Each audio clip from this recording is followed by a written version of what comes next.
ಮಣಿಕಂಠ ಕಳಸ ABVP Bengaluru ಪ್ರಧಾನ ಕಾರ್ಯದರ್ಶಿ ಇದ್ದಾರೆ. ಮಣಿಕಂಠ ಅವರೇ, ದೇಶದ ಅತಿ ದೊಡ್ಡ ವಿದ್ಯಾರ್ಥಿ ಸಂಘಟನೆಯಾಗಿ ವಿದ್ಯಾರ್ಥಿಗಳ ಸಮಸ್ಯೆಗಳಿಗಿಂತೂ ನಿಮಗೆ ಸೈದ್ಧಾಂತಿಕ ಮತ್ತು ಪೊಲಿಟಿಕಲ್ ಅಲಿಜೆನ್ಸೇ ಜಾಸ್ತಿ ಆಯಿತಾ? ಏನು ABVP ಏನು ಸ್ಟ್ಯಾಂಡ್ ಏನಿದ್ರಲ್ಲಿ ಏನು ಮಾಡಿದ್ರಿ? ಒಂದು ನೀಟ್ ಪರೀಕ್ಷೆ ಅನ್ನೋದು 22 ಲಕ್ಷ ವಿದ್ಯಾರ್ಥಿಗಳ ಒಂದು ಜೀವನದ ಒಂದು ಮುಖ್ಯ ಘಟ್ಟ ಅದು. ಹೌದು, ಆ ಥರದ ಒಂದು ಪರೀಕ್ಷೆಯ ಒಳಗಡೆ ನಡೆದಿರುವಂತಹ ಈ ಥರದ ಒಂದು ಘಟನೆ ಏನಿದೆ, ಇದು ಕಡಾಖಂಡಿತವಾಗಿ ವಿದ್ಯಾರ್ಥಿ ಪರಿಷತ್ ಇದನ್ನು ವಿರೋಧಿಸುವಂಥದ್ದನ್ನು ಮಾಡುತ್ತೆ. ಅದನ್ನು ಆ ಕ್ಷಣದಲ್ಲೇ ಮಾಡಿ ವಿದ್ಯಾರ್ಥಿ ಪರಿಷತ್ತು ದೆಹಲಿಯಲ್ಲಿ NTA ಮುಂದೆ ಹೋರಾಟ ಮತ್ತು ಇಡೀ ದೇಶದಾದ್ಯಂತ ಹೋರಾಟಗಳ ಮೂಲಕ ಬೇಡಿಕೆಯನ್ನಿಟ್ಟಿತ್ತು. ಈ ಥರದ ಒಂದು ಪ್ರಶ್ನೆ ಪತ್ರಿಕೆಯನ್ನು ಲೀಕ್ ಮಾಡೋದ್ರೊಳಗಡೆ ಯಾರ್ಯಾರು ಭಾಗಿಯಾಗಿದ್ದಾರೋ ಅವರಿಗೆ ಕಠಿಣ ಶಿಕ್ಷೆ ಆಗಬೇಕು. ಇದರ ತನಿಖೆಯನ್ನು CBI ವಹಿಸ್ಕೊಬೇಕು. ಈ ಥರದ ಘಟನೆಗಳು ಶಿಕ್ಷಣದ ವ್ಯವಸ್ಥೆ ಒಳಗಡೆ ನಡೀತಿರೋದೇನಿದೆ, ಇದು NTA ಒಂದು ಸಾಮರ್ಥ್ಯದ ಪ್ರಶ್ನೆ ಆಗಿದೆ. ಅಥವಾ ಪರೀಕ್ಷಾ ನಡೆಸುವಂತಹ ಏನು ಏಜೆನ್ಸಿಗಳು, ಈ ಥರದ NTA ಆಗಿರ್ಬೋದು, ಬೇರೆ ಬೇರೆ ಇದಿರ್ಬೋದು, ಇವುಗಳ ಸಾಮರ್ಥ್ಯವನ್ನು ಅಥವಾ ಇವುಗಳನ್ನು ಪ್ರಶ್ನೆ ಮಾಡುವಂಥ ಹಂತಕ್ಕೆ ತಂದು ನಿಲ್ಲಿಸಿದೆ. ಹಾಗಾಗಿ ಈ ಥರದ ಘಟನೆಗಳು ನಡೆಯದ ರೀತಿಯಲ್ಲಿ ಕ್ರಮ ಆಗಬೇಕು. ಇದು 22 ಲಕ್ಷ ವಿದ್ಯಾರ್ಥಿಗಳ ಒಂದು ಜೀವನದ ಜೊತೆ ನಿಮ್ಮ ಬೇಡಿಕೆಗಳೆಲ್ಲ ಈಡೇರಿದಾವೆ, ನಮ್ಮ ಬೇಡಿಕೆ ಈಡೇರಿದಾವೆ, ಇನ್ನೇನು ಹೋರಾಟ ಮಾಡೋದು ಅಂತೀರಾ ನೀವು? ಆ ರೀತಿಯಾದ ಭಾವನೆ ನಮ್ದಿಲ್ಲ. ಈಗ ನಡೀತಿರುವಂತಹ ಹೋರಾಟ ಏನಿದೆ, ಅದು 22 ಲಕ್ಷ ವಿದ್ಯಾರ್ಥಿಗಳ ಪರವಾಗಿ ಕಟ್ಟಿದ ವೇದಿಕೆ ಆಗಿದ್ದಕ್ಕೆ ಅವರ ಹೋರಾಟದ ವಿರೋಧ ನಮ್ಮಲ್ಲಿಲ್ಲ. ಅಥವಾ ನೀವು ಹೇಳದಂಗೆ ಸೈದ್ಧಾಂತಿಕ ನೆಲೆಗಟ್ಟಿನ ಮೇಲೆಯೇ ವಿದ್ಯಾರ್ಥಿ ಪರಿಷತ್ ಇದನ್ನು ನೋಡ್ತಾ ಇದೆ ಅಂತ ಇಲ್ಲ. ನಾವು ಇದರಲ್ಲಿ ನೋಡ್ತಿರುವಂಥದ್ದು 22 ಲಕ್ಷ ವಿದ್ಯಾರ್ಥಿಗಳ ಭವಿಷ್ಯ ಏನು ಅನ್ನೋದನ್ನು ನೋಡ್ತಾ ಇದ್ದೀವಿ. ಆ ವಿದ್ಯಾರ್ಥಿಗಳ ಭವಿಷ್ಯವನ್ನು ಕಟ್ಕೊಳ್ಳೋದಕ್ಕೆ ನಮ್ಮ ಮುಖ್ಯ ಬೇಡಿಕೆ ಏನಾಗಿತ್ತು ಅಂತ ಹೇಳಿದ್ರೆ, ಮರುಪರೀಕ್ಷೆಯನ್ನು ಕೂಡಲೇ ನಡೆಸಬೇಕು ಅನ್ನೋದಾಗಿತ್ತು. ಮರುಪರೀಕ್ಷೆ ನಡೆಸಬೇಕು ಅಂತ ಬೇಡಿಕೆ ಇಟ್ಟಿದ್ರು, ಮಾಡಿದ್ರು. CBI ತನಿಖೆ ಆಗಬೇಕು ಅಂದ್ರು ಮಾಡಿದ್ದಾರೆ, ತಪ್ಪಿತಸ್ಥರ ಬಂಧನ ಆಗಬೇಕು ಅಂತ ಬೇಡಿಕೆ ಇಟ್ಟಿದ್ರೆ ಮಾಡಿದ್ದಾರೆ. ಇನ್ನೇನು ಹೋರಾಟ ಮಾಡೋದಿದೆ? This is what you want. ನಮ್ಮ ಹೋರಾಟದ ಬೇಡಿಕೆಗಳಿದ್ದು ನಾವು ಆ ಬೇಡಿಕೆಗಳನ್ನು ಮುಂದೆ ಇಟ್ಟಿದ್ದೀವಿ. ವಿದ್ಯಾರ್ಥಿ ಪರಿಷತ್ನ ನಿಲುವನ್ನು ಈ ರೀತಿಯಾಗಿ ಮುಂದೆ ಇಟ್ಟಿದ್ದೀವಿ ನಾವು. ಓಕೆ, SFI ನಿಂದ ನಮ್ಮ ಜೊತೆಗೆ ವಿಜಯ್ ಕುಮಾರ್ ಇದ್ದಾರೆ. ವಿಜಯ್ ಕುಮಾರ್. ನಮಸ್ತೆ ಸರ್.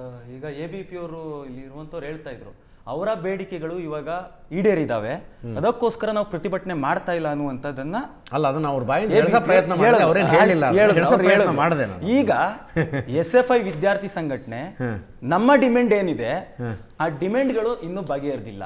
ಅದಕ್ಕೋಸ್ಕರ ನಾವಿನ್ನೂ ಕೂಡ ಪ್ರತಿಭಟನೆಯನ್ನು ಮುಂದುವರಿಸಿದ್ದೀವಿ. ಓಕೆ, ಕೇವಲ ಧರ್ಮೇಂದ್ರ ಪ್ರಧಾನ್ ರಾಜೀನಾಮೆ ಮಾತ್ರ ಕೇಳ್ತಾ ಇಲ್ಲ ನಾವು.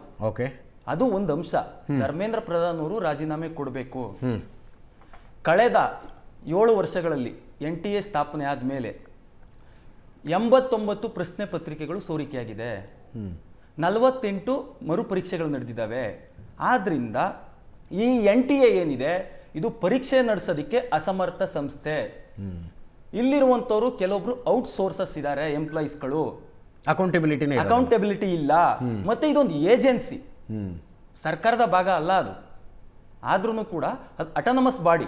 ಆದ್ರೆ NTA ರದ್ದಾಗಬೇಕು ಅನ್ನುವಂಥದ್ದು ಕೇಳ್ತಾ ಇದ್ದೀವಿ. ಇದಿನ್ನೂ ಬಗೆಹರಿದಿಲ್ಲ ನಮಗೆ.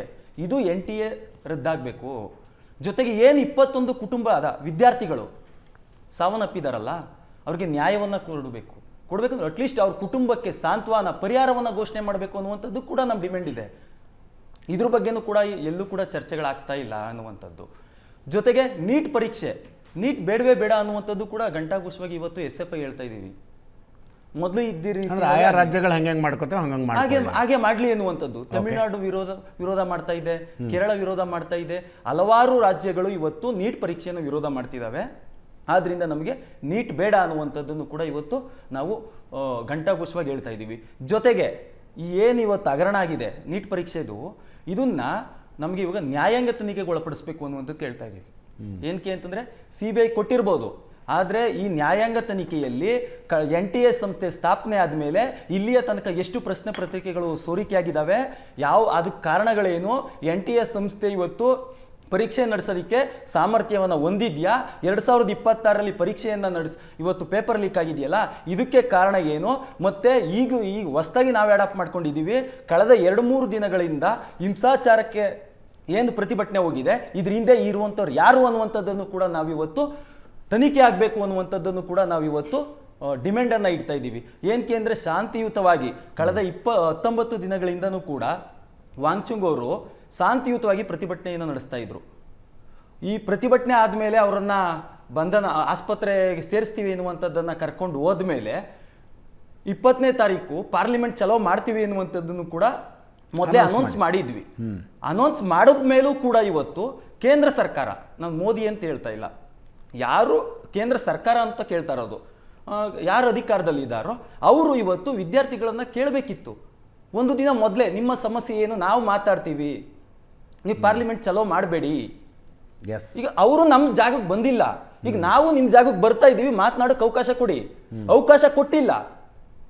ಇವಾಗ ನೀವು ಕರೆದಾಗ ನಾವು ಬರೋಕ್ಕಾಗೋದಿಲ್ಲ.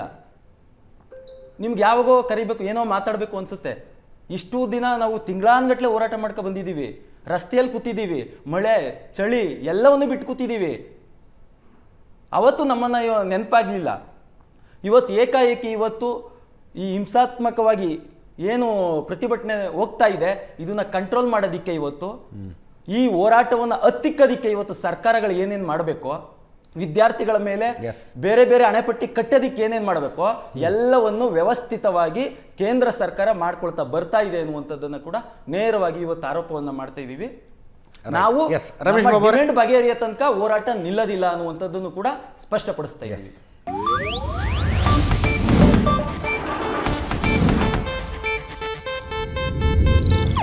ಇದು ಏಷ್ಯಾನೆಟ್ ನ್ಯೂಸ್ ನೆಟ್ವರ್ಕ್ ಪ್ರಸ್ತುತಿ.